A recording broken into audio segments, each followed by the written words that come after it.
आवाज नहीं आ रही सर।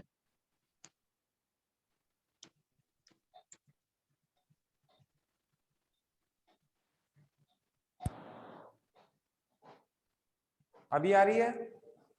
यस सर, अभी आ रही है। Okay. Aditi, Rashmi, yes sir. Clear है? कोई टॉपिक में प्रॉब्लम आ रही है? No sir. आप वीडियो ऑन कर लीजिए एक बार।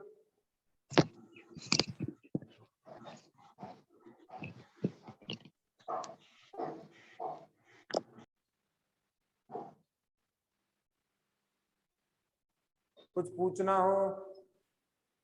No sir. क्लियर, समझ में आ रहा है? Yes sir. क्वेश्चन आंसर हो रहे हैं? Yes sir. अभी इसमें पेंडेंसी नहीं रखनी है। जो अपन डेली पढ़ रहे हैं ना, यस सर। उनको डेली की डेली होमवर्क के रूप में करना है, अंडरलाइन करना है। और जो क्वेश्चन नहीं आए उसको व्हाट्सएप पे डाल देना है या फिर मैसेज कर देना है कि ये क्वेश्चन नहीं आया, तो नेक्स्ट क्लास में मैं उसको सॉल्व करवा दूंगा। क्योंकि यदि पेंडिंग अगर Yes. रहते चले गए तो बहुत ज्यादा पेंडिंग हो जाएंगे फिर। ठीक है ना? Yes sir sir. नोट्स तो बाद में करवाओगे ना आप? क्या सर नोट्स नोट्स तो तो बाद में भेजो ना। करवाओगे ना? नोट्स? Yes sir. नोट्स बेटा यहाँ मैक्सिमम तो यही है, क्योंकि सब कुछ लिख के नहीं दिया जा सकता। आपको पता लग रहा होगा कि मैं 8 से 10 पेज रोज करवा रहा हूँ। सर हाँ। और हाँ सर हाँ। सारी चीजें लिख के देना पॉसिबल नहीं है। नोट्स ऑफलाइन क्लास में ही होगा नोट्स। जो जो पॉसिबल हो सकता है वो लिख के देंगे हम, लेकिन सब कुछ लिख के देखना आसान नहीं है। आप क्वेश्चन आंसर कर लीजिए, जो फॉर्मेट मैं बना रहा हूँ वो वैसे की वैसे आप एक बार समझ लीजिए, फिर उसके बाद साथ साथ नोट डाउन कर लीजिए, तो वो क्या है उस फ्लो में आ जाएगा। और सब कुछ नोट्स बनाने बैठेंगे तो फिर बहुत ज्यादा समस्या हो जाएगी। और कुछ भी इम्पोर्टेंट या कुछ इम्पोर्टेंट नहीं है ये अब नहीं जान सकते, है कि नहीं? Yes sir. इसीलिए जो क्वेश्चन से हम शुरू करने वाले हैं उस क्वेश्चन को नोट डाउन करना है, उसके महत्वपूर्ण बिंदु लिखने हैं और फिर उसकी प्रैक्टिस करनी है। तो सर आपने ये 2 क्लास ली है, जिसमें से परसों आपने उससे भेजा था इसमें HW वर्क, तो वो तो शो ही नहीं हुआ, और जो कल भेजा था वो तो 3 क्वेश्चन शो हुए थे। परसों वाला शो नहीं हो रहा? No sir. हाँ, वो प्रॉब्लम मैंने भी देखा था वीडियो। कल में कोई दिक्कत थी क्या? नो सर, नो कल तो सर। ठीक है, उसको रिपीट कर लेंगे कभी जब मौका मिलेगा। कल में कोई दिक्कत नहीं, आज प्रॉपर नजर आ रहा है? Yes yes sir. सर। आज से अपने को 2 काम करने हैं। एक तो क्वेश्चन आंसर डेली की डेली करने हैं अपने को। होमवर्क में कंजूसी नहीं करनी, लर्न में कंजूसी नहीं करनी। जो क्वेश्चन समझ में नहीं आए वो मेरे व्हाट्सएप पे डाल देना है, ताकि मैं नेक्स्ट क्लास में उसको सॉर्ट आउट करवा दूंगा। ठीक है? Okay sir. ओके, म्यूट कर लीजिए आप माइक। बाकी और किसी को कुछ पूछना हो, कोई क्वेश्चन तो बताएं। अदिति प्रॉपर है बेटा?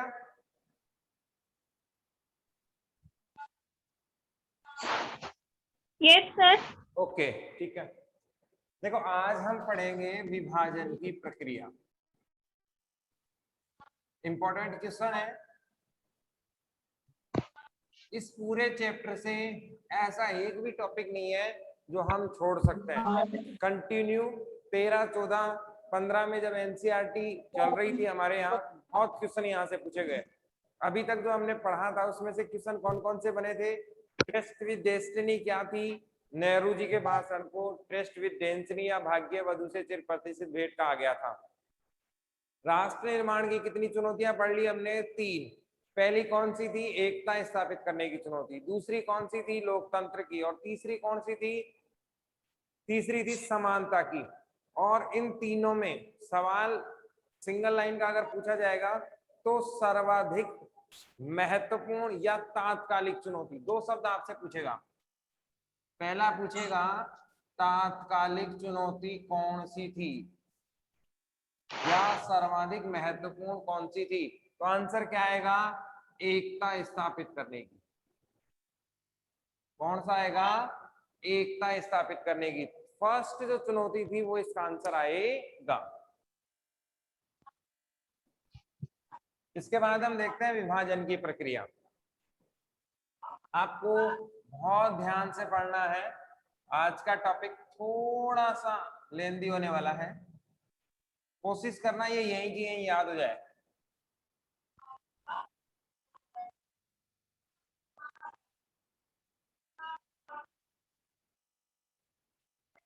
आइसक्रीम। ये अपना भारत है, इसमें 2-3 चीजें अपने को ध्यान में रखनी है। नंबर 1, जम्मू कश्मीर यहाँ है, और ये लोकेट भी हमें होना चाहिए, नजर आना चाहिए। दूसरी चीज, इसमें 3 डब्बे आपको यहाँ नजर आएंगे इस तरीके से, ये भी आपको विशेष तौर पे ध्यान रखना है। 3 बिंदु यहाँ पर आपको नजर आएंगे, और ये विशेष तौर पे आपको ध्यान में रखना है, क्योंकि नक्शों में सबसे बड़ी खास बात क्या रहती है कि जब भी हम पिक्चराइजेशन कर लेते हैं दिमाग में तो हमें याद हो जाता है।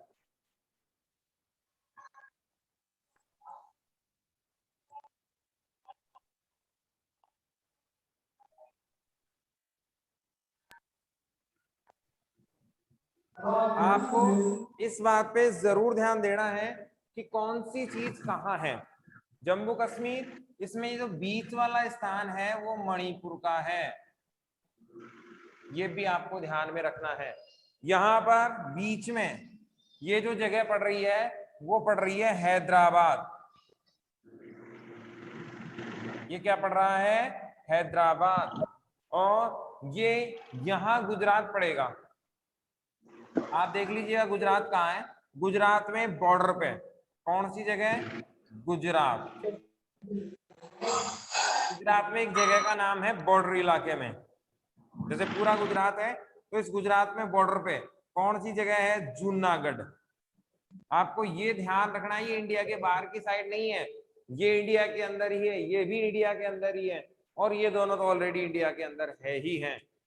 यहाँ 2-3 बातें क्लियर होनी चाहिए, कोई भी स्थान इंडिया से बाहर नहीं है, नंबर 1 बात। दूसरी बात, ये 4 रियासतें, आपको याद होगा हमने 2-3 शब्द पढ़े थे, ब्रिटिश प्रांत पढ़ी थी, देसी रियासतें पढ़ी थी, और स्वतंत्र प्रांत पढ़ी थी। तो ये जो रियासत वाला काम था, जहां राजाओं का शासन था, वो चीजें हमें यहाँ नजर आ रही हैं। आप जानते हैं लगभग 565 रियासतें हमारे पास थी। एक एग्जाम्पल के तौर पर देखें तो लगभग 550 राउंड फिगर में हमारे पास क्या थी, रियासतें थी।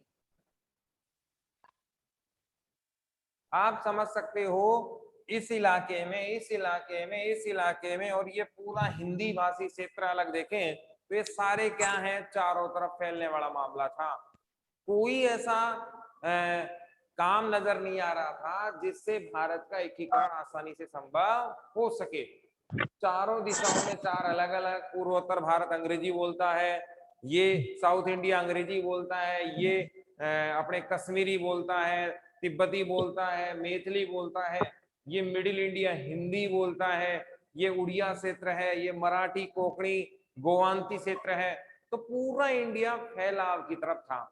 ऐसे में पूरे इंडिया को एक साथ कैसे लाया जाए, एक साथ कैसे जोड़ा जाए, ये बड़ा सवाल हमारे पास था। इसमें हम पहले विभाजन की प्रक्रिया देखेंगे, फिर एकीकरण की प्रक्रिया को हम देखेंगे। इन 4 रियासतों को हमने यहाँ से देख लिया। एक चीज और ध्यान रखना, बीच बीच में पावर डिस्कनेक्ट हो रहा है, लाइट चली जाती है, ये सॉफ्टवेयर अपने को सपोर्ट नहीं करता, तो आपकी जो क्लास है वो पूरे 40 मिनट की होगी। अगर बीच में कहीं कनेक्शन डिस्कनेक्ट होता है तो आपको छोड़ के नहीं जाना है, मैं वापस से कनेक्ट करने की कोशिश करूंगा और हम वापस क्लास को ज्वाइन कर लेंगे। इस काम का विशेष तौर पे आपको ध्यान रखना है। विभाजन की प्रक्रिया की शर्तें हम देख चुके थे कि कहां कहां क्या क्या होने वाला है, कैसे कैसे होने वाला है, इसकी शर्तें हम पढ़ चुके थे। नंबर 1 शर्त, चाहे तो आप भारत में जा सकते हैं, चाहे आप पाकिस्तान में जा सकते हैं, पहली शर्त थी। दूसरी शर्त क्या थी कि वे प्रांत जो भारत पाकिस्तान में नहीं जाना चाहते हैं वे क्या रह सकते हैं, स्वतंत्र भी रह सकते हैं, कहीं कोई डाउट नहीं है। तीसरी शर्त, वे क्षेत्र जो मुस्लिम बाहुल्य हैं, कौन से क्षेत्र? वे क्षेत्र जो मुस्लिम बाहुल्य हैं वे कहाँ जाएंगे? पाकिस्तान में जाएंगे। और वे जो हिंदू बाहुल्य हैं वो कहाँ रहेंगे? हिंदुस्तान में रहेंगे। अब ऐसे में सबसे बड़ी समस्या क्या क्या आई हमारे सामने? पहली समस्या, कोई ऐसा क्षेत्र नहीं था जो केवल मुस्लिम बाहुल्य हो और जिसे काट कर अलग कर दिया जाए, ऐसा कोई क्षेत्र हमारे पास था ही नहीं। दूसरा, अगर कोई ऐसा क्षेत्र है भी जिसमें मुस्लिम बहुसंख्यक हैं, बहुत ज्यादा मुसलमान हैं, तो वो सारे के सारे पाकिस्तान जाना चाहते हो, ऐसा भी नहीं था। और तीसरी सबसे बड़ी समस्या क्या थी कि यदि ये बंटवारा हो भी जाए तो इसमें सिख कहीं माइनॉरिटी सिस्टम में आ रहे हैं, कहीं हिंदू, जैसे पाकिस्तान में सिख और हिंदू अल्पसंख्यक हो गए, भारत में मुसलमान अल्पसंख्यक हो गए, तो ये भी एक बड़ी समस्या हमारे सामने थी। अब देखते हैं विभाजन की प्रक्रिया। विभाजन की प्रक्रिया में कुछ शर्तें रखी गई। नंबर 1, पंजाब और बंगाल, याद रखना है, काम का सवाल है, बहुत बार पूछा गया है। किन 2 रियासतों को काटकर पाकिस्तान किया गया? ये माइक, प्रदीप आप माइक ऑफ कर दीजिए। किन 2 रियासतों को काटकर पाकिस्तान का निर्माण किया गया? बहुत इंपॉर्टेंट सवाल है, पूछा गया है बोर्ड में, आपको याद रखना है। तो आंसर क्या आएगा? पंजाब और बंगाल। अब इनकी लोकेशन आपको देखनी है। पहली लोकेशन तो कौन सी? ये रही। आपको याद होगा अभी हम पढ़ते हैं वेस्ट बंगाल, पश्चिमी बंगाल। ये पश्चिमी बंगाल कब से हुआ है? जब पाकिस्तान वाला बंगाल काट दिया गया था। पहले ये पूरा बंगाल था और बाद में आपको याद होगा एक बंगाल तो काटा था अंग्रेजों ने, एक बंगाल काटा आजादी के बाद फिर से अंग्रेजों ने, कब? 1947 को काट दिया था। तो पश्चिमी बंगाल तो हमारे पास हो गया और पूर्वी बंगाल कहाँ चला गया? पाकिस्तान में। इसीलिए इसको पूर्वी पाक कहा गया। ये शब्द आपको बहुत ध्यान से देखना है। अगर किसी बच्चे को ये नक्शा बहुत अच्छे से समझ में आ गया तो आगे के 3 चैप्टर जो भारत की विदेश नीति से संबंधित है, भारत पाक संबंध से संबंधित है, भारत के 4 युद्धों से संबंधित हैं और भारत के एकीकरण से संबंधित हैं, वो सारे यहीं से सॉर्ट आउट होने वाले हैं। इसलिए बहुत आराम से इस नक्शे को समझना है। हर चीज अपने को क्लियर होनी चाहिए, कौन सी स्थिति कहाँ किस लिए क्यों बनी थी।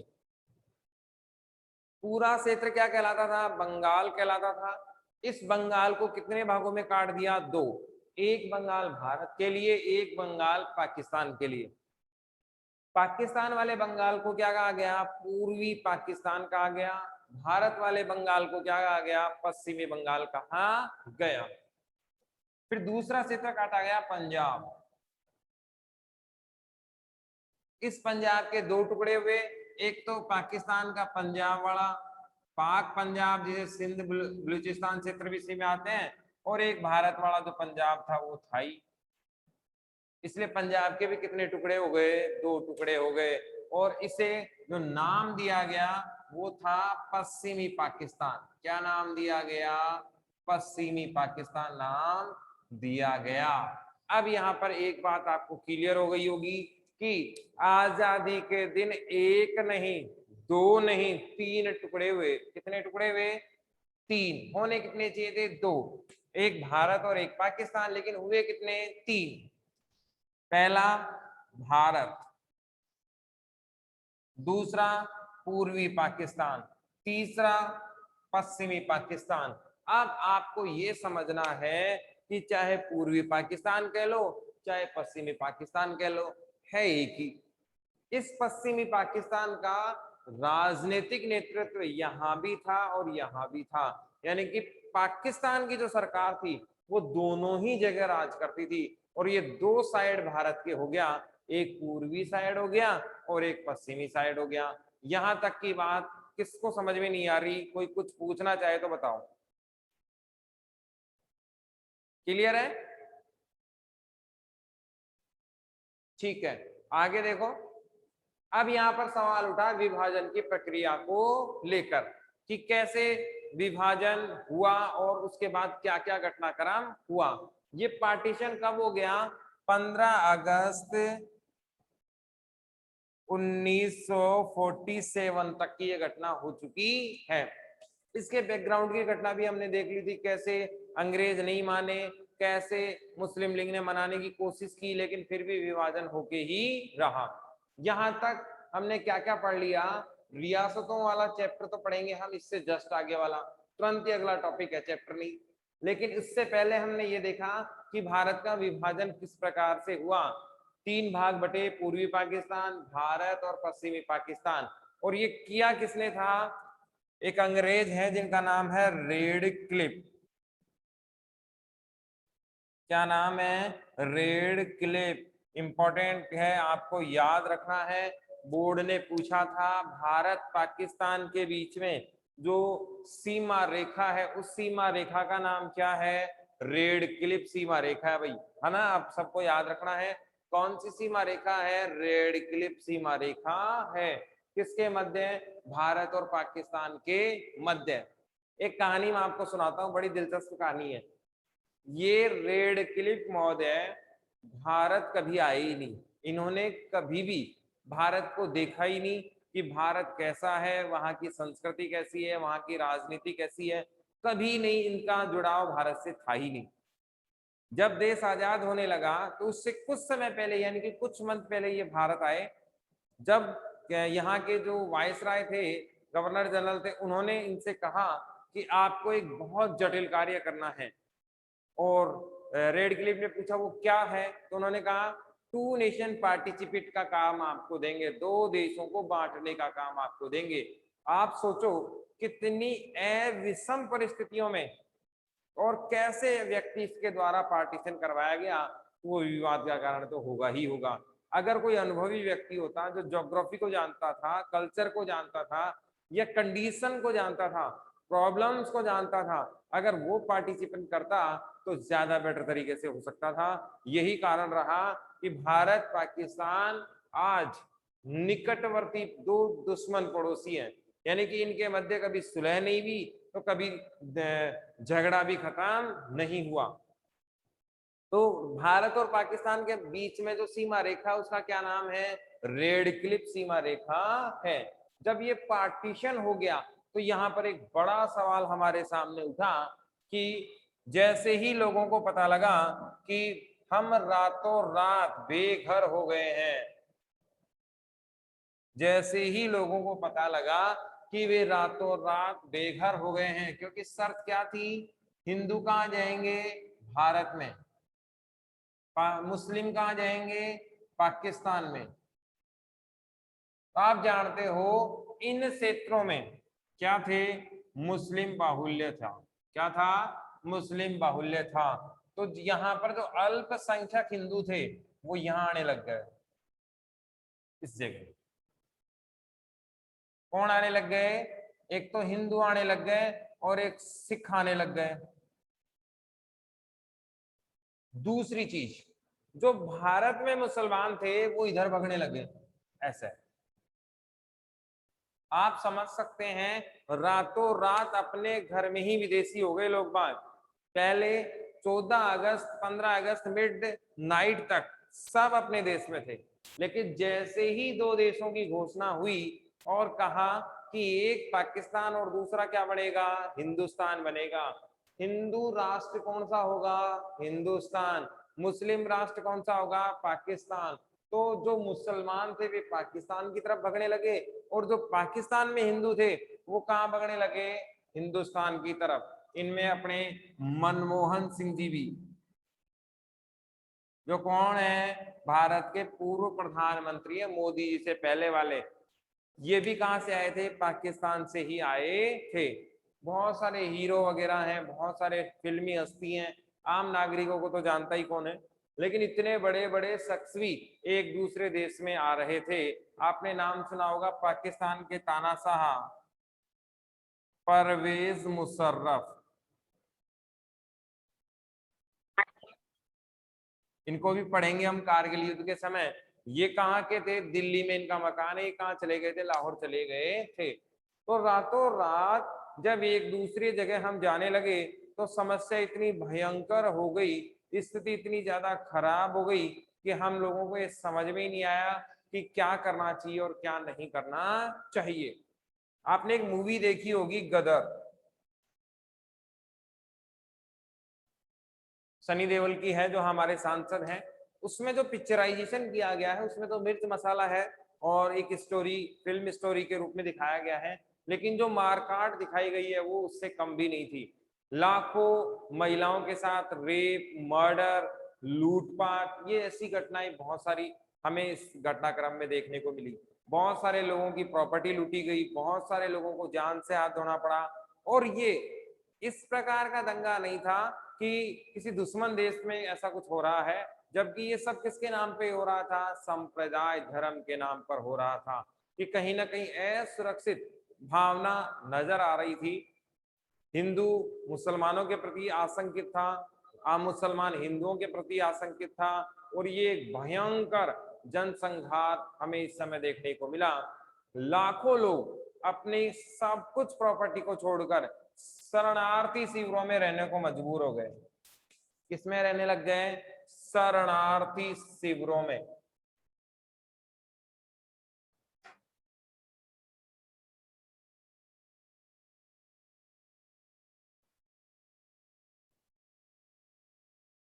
और इन शिविरों में बहुत सारे लोगों ने अपने परिजन खोजना शुरू कर दिया, लेकिन मिलना इतना आसान नहीं था क्योंकि लाखों लोगों का जनसंघार इस समय हुआ। तो विभाजन की प्रक्रिया आई होप आप समझ चुके हैं। यहाँ से बेसिक कोई सवाल तो नहीं बनता, सिर्फ इतना सा बनता है कि विभाजन की प्रक्रिया को समझाएं। तो प्रक्रिया में पहला तो क्या है कि कैसे कैसे बटे? पूर्वी पाकिस्तान बटा, एक हिस्सा पूर्वी पाकिस्तान बना, दूसरा पश्चिम बना, और तीसरा कौन सा बना? भारत बना। या पहला भारत तो फिर पाकिस्तान को कितने भागों में बांट दिया? 2 भागों में बांट दिया। अब इसके बाद विभाजन की प्रक्रिया, तो क्या क्या घटनाक्रम घटा वो सब आप समझते हैं। बहुत सारी फिल्मों में आपने देखा है, वीडियोज आपने देखे हैं, कहानियां आपने सुनी हैं, बहुत सारा मैंने भी आपको बता दिया है कि वो सारे घटनाक्रम जो युद्ध, शरणार्थी शिविरों, दंगों में होते हैं वो यहाँ भी हुए। इसके बाद हम देखते हैं कि इस बंगाल और पश्चिमी पाकिस्तान के बंटने के बाद सवाल क्या उठा? जब देश आजाद हो चुके और 2 देश बन चुके हैं,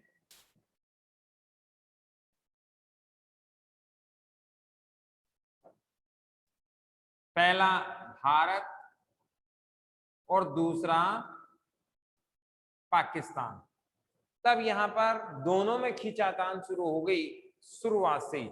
और विभाजन की कटु स्मृति, ये शब्द याद रखना है। विभाजन की कटु स्मृति, आपने देखा होगा जिस देश के लोगों ने हमारे भाई बहनों को काटा हो, मारा हो, अत्याचार किए हो, संपत्ति लूटी हो, उनके प्रति स्नेह भाव पैदा करना आसान काम नहीं है। तो वो विभाजन की जो कड़वी यादें थी, उनके साथ 2 देशों का बंटवारा शुरू हुआ और हालात बद से बदतर होते ही चले गए। और आप जानते हैं अंतरराष्ट्रीय धरातल पर इतनी आसान चीजें नहीं होती। सीमाओं के अंदर किसी भी कार्य को करना बहुत आसान है, सीमाओं के बाहर अंतरराष्ट्रीय दबाव के साथ काम करना पड़ता है। यहाँ पर विभाजन की प्रक्रिया हो गई हमारी कंप्लीट।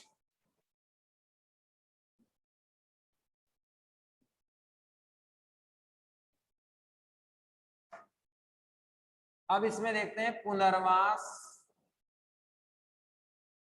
व एकीकरण। पुनर्वास का मतलब है दोबारा बसाना, जब उजड़ गए उसके बाद दोबारा बसाना। तो इसमें पहला बिंदु तो ये है कि ज्यादातर रियासतें आसानी से भारत में आ गई। ज्यादातर रियासतें किसमें आ गई? आसानी से भारत में आ गई, कहीं कोई प्रॉब्लम इसमें नहीं हुआ। लेकिन आप जानते हैं कुछ हिस्सों में प्रॉब्लम्स रहा, जिसमें कौन था? हैदराबाद। जिसमें कौन था, मणिपुर, जिसमें कौन था, जम्मू कश्मीर और जूनागढ़। आपके इस चैप्टर में 2 बिंदु हैं, मणिपुर और हैदराबाद, लेकिन जम्मू कश्मीर और जूनागढ़ ये भी अपने को पढ़ना है आगे जाकर। चारों बिंदु आज हम यही पढ़ते हैं एक एक करके कि इनमें क्या क्या समस्या आई और इनका एकीकरण कैसे हुआ।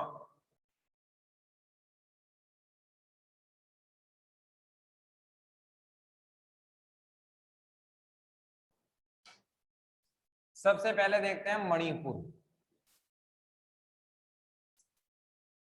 ये चारों के चारों रियासतें आपको बहुत अच्छे से याद रखनी है।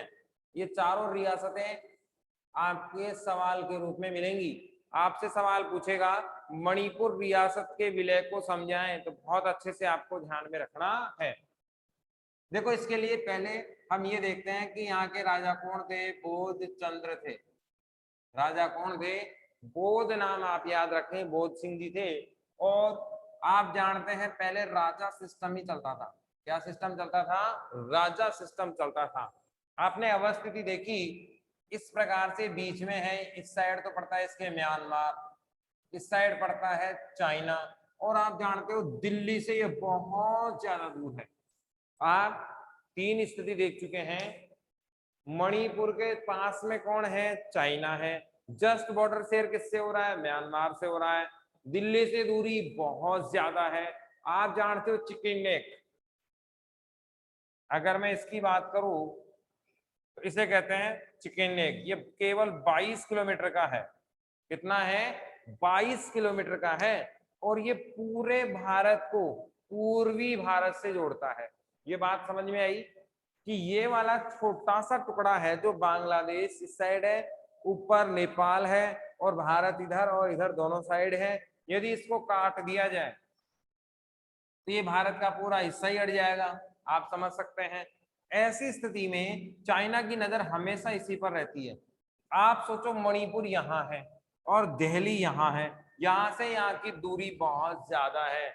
इसीलिए मणिपुर को उस जमाने में 1947 में चाइना जैसे देश, म्यांमार जैसे लोगों ने इस बात को अवगत करवा दिया कि यदि आपके कोई मुसीबत आएगी तो दिल्ली से आने में बहुत टाइम लगता है, आप हमारे साथ आ जाएं और आपकी बड़ी सहूलियत हो जाएगी।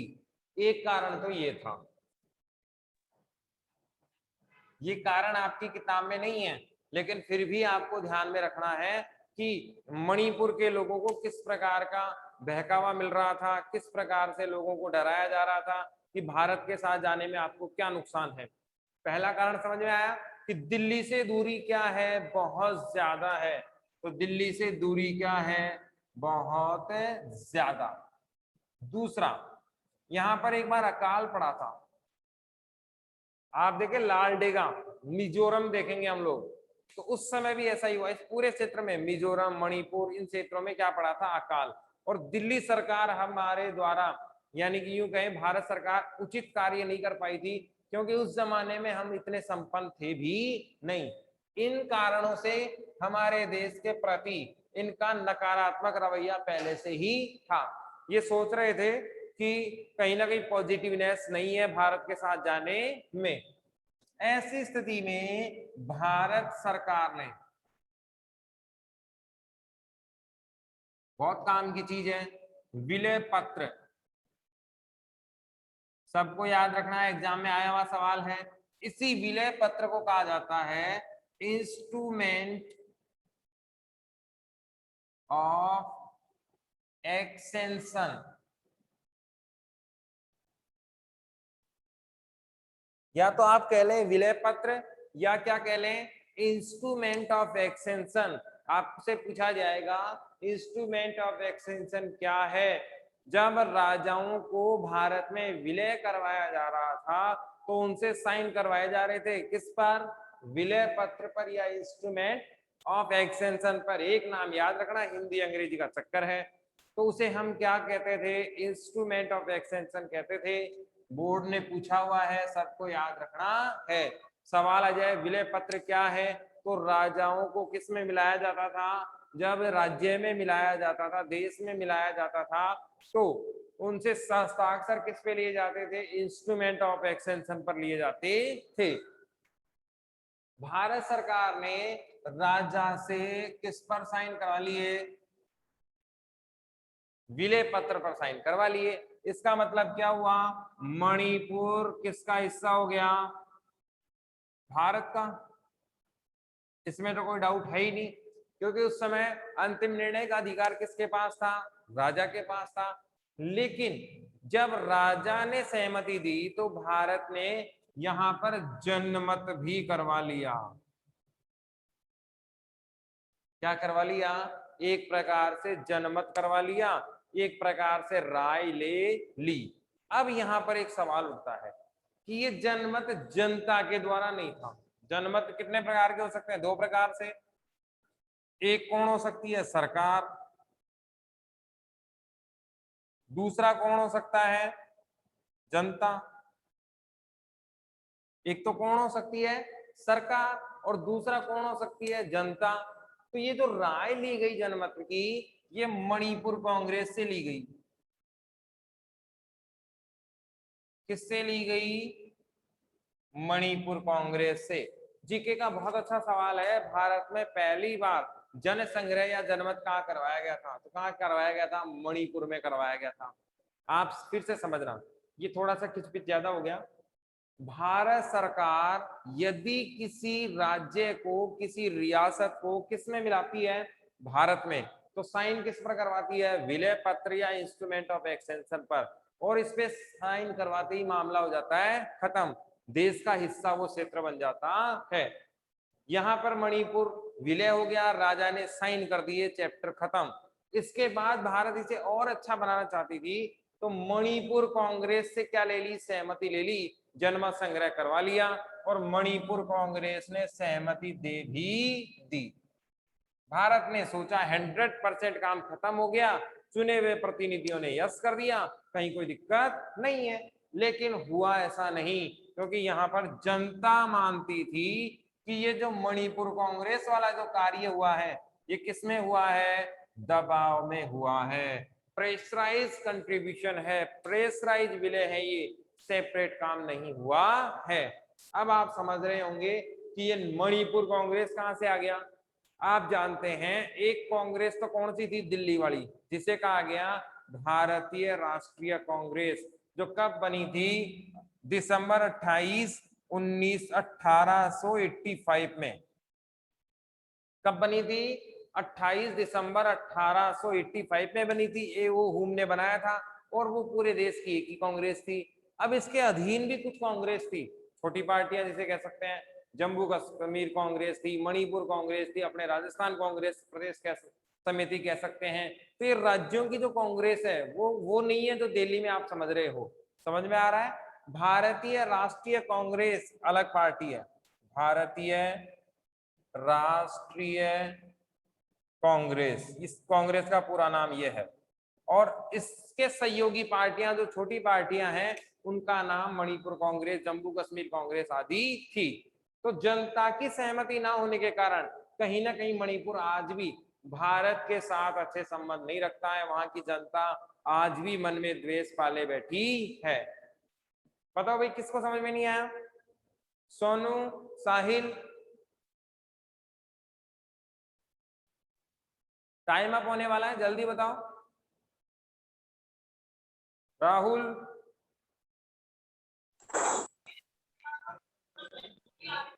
Arjun, no problem, okay. कोई सवाल पूछना है? नहीं सर। ठीक है, आज अपने को होमवर्क में करके लाना है। मैंने ओबीटी तो पहले से डाल दी है। आज इसको समझना है और एक स्ट्रक्चर बनाना है कि मणिपुर और भारत के संबंध कैसे थे, मणिपुर भारत में क्या कनेक्शन था, और किस प्रकार से मणिपुर का विलय एक भारत के लिए समस्या का कारण बना।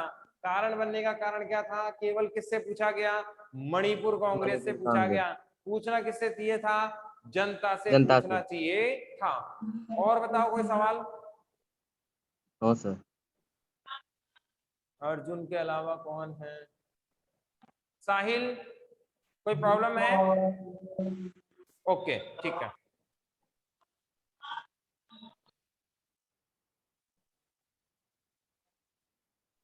आपसे सवाल क्या पूछेगा, मणिपुर के भारत विलय को स्पष्ट कीजिए। सवाल क्या पूछेगा, मणिपुर के भारत विलय